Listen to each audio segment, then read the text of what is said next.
Simula nang maglunsad ang Russia mga kapatid ng isang ganap na pagsalakay sa Ukraine halos 4 na taon na ang nakalipas. Isang matinding estratehiya ang ipinatupad ng Ukraine na nakatutok sa pagpapahina sa war effort ng Russia, kung saan isa sa mga pangunahing bahagi ng estratehiyang ito ay ang pag-atake ng Ukraine sa mga oil refinery at mga imbaka ng gasolina ng Russia na mahalaga sa suporta ng kanilang militar. Isa din mga kapatid sa layunin ng mga pag-atake ng Ukraine ay upang guluhin ang supply ng bansa, papagalin ang kanilang mga operasyon sa digmaan at pahinain ang kanilang ekonomiya na siyang nagpapatibay sa digmaan.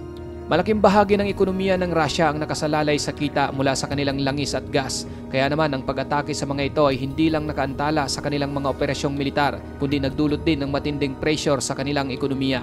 Habang lumalalim naman ang mga pang-aatake ng Ukraine sa mga oil refinery at mga imbaka ng gasolina sa loob ng Russia, tumindi rin ang kakayahan nito na malusutan ang mga air defense system at matamaan ng mga kritikal na infrastruktura na malayo sa mga frontline. Isa sa mga pinakamahalagang pag-atake sa kampanya ng Ukraine ay naganap noong gabi ng January 31, 2025, kung saan tinamaan ng mga Ukrainian drone ang Lukoil Oil Refinery sa Volgograd Oblast na isa sa pinakamalaking refinery ng langis sa Russia. Mahalaga ang Lukoil mga kapatid sa infrastruktura ng enerhiya ng Russia at ang refinery naman sa Volgograd ay isa sa pangunahing pasilidad na sumusuporta sa kanilang operasyong militar. Iniulat ng Ukraine na lahat ng drone na ginamit sa pag-atake ay tumama sa kanyang target na nagdulot ng malubhang pinsala. Ang pag-atake umano na ito ay bahagi ng mas malawak na layunin ng Ukraine na gambalain ang supply ng gasolina ng Russia at pigilan ang kanilang mga operasyong militar sa Ukraine.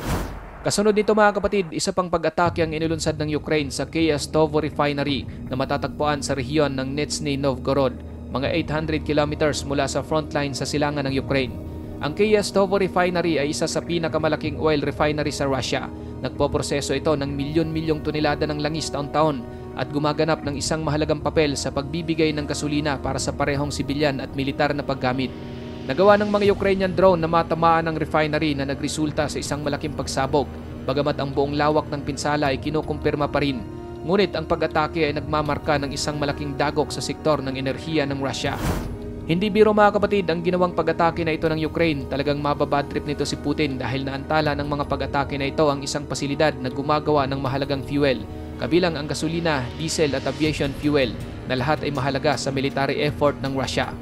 Bukod sa mga refinery ng Lukoil at Kyiv, tinamaan din ng mga Ukrainian drone ang Sivor Kyiv Oil Refinery.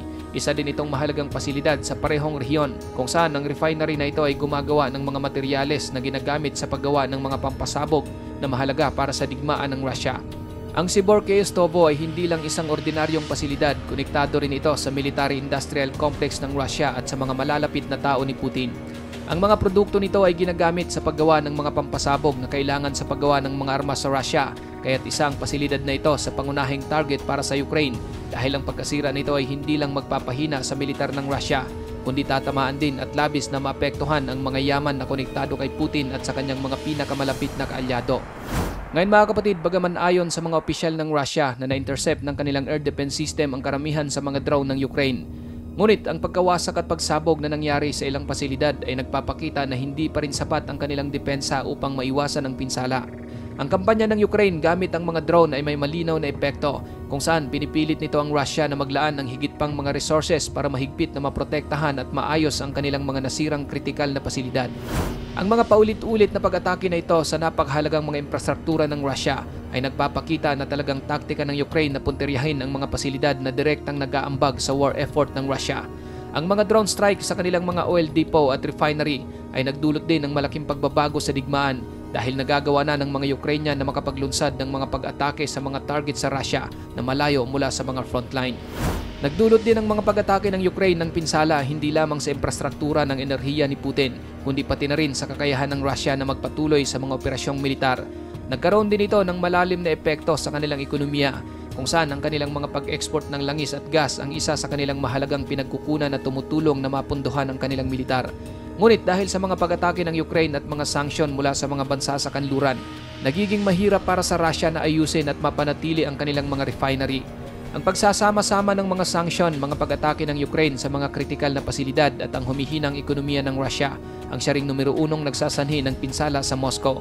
Habang umaasa ang mga ito sa langis upang suportahan ang digmaan, nahaharap sila ngayon sa lumalaking problema kung paano i-maintain ang kanilang kita mula rito.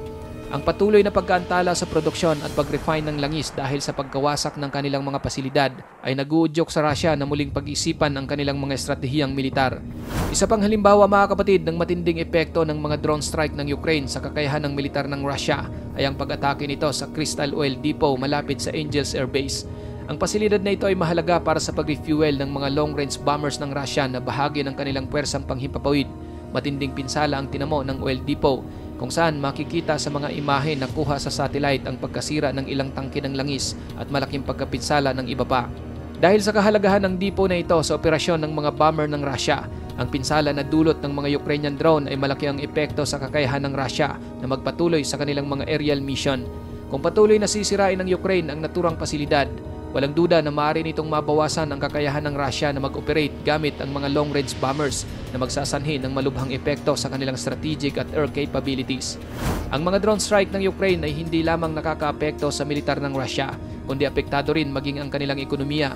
Halimbawa, dahil sa kanilang mga problema sa pag-maintain ng oil industry, tinangka ng Russia na idirekta ang kanilang mga oil export sa mga bansang tulad ng China at India. Ngunit dahil sa mga pagtaas sa gasto sa transportasyon at ang pinsala mula sa mga drone strike, hirap sila na mapanatili ang kanilang mga benta sa mga bansang ito. Ang mga oil company sa India ay nakakaranas ng malaking pagbaba ng supply ng langis mula sa Russia at dahil sa mga bagong ipinataw na sanction, ang mga bangko ay nagsimula ng i-block ang mga payment para sa langis. Ang mga problemang ito ay nagpapabigat sa sitwasyon ng Russia na mas lalong nagpapahirap sa kanila na pondohan ang kanilang mga operasyon sa digmaan. Maliban sa epekto nito sa pag-export ng langis, ang patuloy na pagkasira sa mga infrastruktura ng enerhiya ng Russia ay nagdudulot ng mga problema sa logistic ng kanilang militar kung saan dahil sa mga pagkasira ng pasilidad, hirap silang i-maintain ang mga supply ng langis na maaring magdulot ng mga hamon sa pag-secure ng fuel para sa mga operasyong militar na maaring magpabagal sa kanilang mga opensibong aksyon. Ang pinsala sa mga refinery ng langis ay nagiging pangmatagalang problema. Nangangailangan ito ng malaking oras at gastos upang ayusin ang mga pasilidad na nasira. Ang mga problemang ito ay hindi lamang nakakaapekto sa kanilang mga operasyong militar, kundi pinapahina rin ito ang kanilang ekonomiya na labis na umaasa sa kita mula sa langis at gas. Ang estratehiya ng Ukraine mga kapatid sa pagpuntirya sa mga oil refinery at fuel depot ng Russia ay may malaking epekto sa kanilang militar at ekonomiya. Ang naturang mga pag-atake ay nagpapahina hindi lamang sa kakayahan ng Russia na i-operate ang kanilang mga war machine, kundi pati na rin sa kanilang ekonomiya na umaasa sa kita mula sa langis. Ang patuloy na pag-atake sa mga kritikal na infrastruktura ng enerhiya sa loob ng Russia ay matagumpay na napalakas ng Ukraine ang kanilang panggagambala sa mga linya ng supply, pinapahirap ang military logistic at pinipilit ang Russia na maglaan ng mas maraming resources para sa proteksyon at pagkukumpuni sa mga nasirang pasilidad. Sa kasalukuyan mga kapatid, ang mga pag-atake ng Ukraine ay talagang may pangmatagalang epekto. Nagpapahirap ito sa Russia na mapanatili ang kanilang mga pagsisikap sa digmaan at ekonomiya.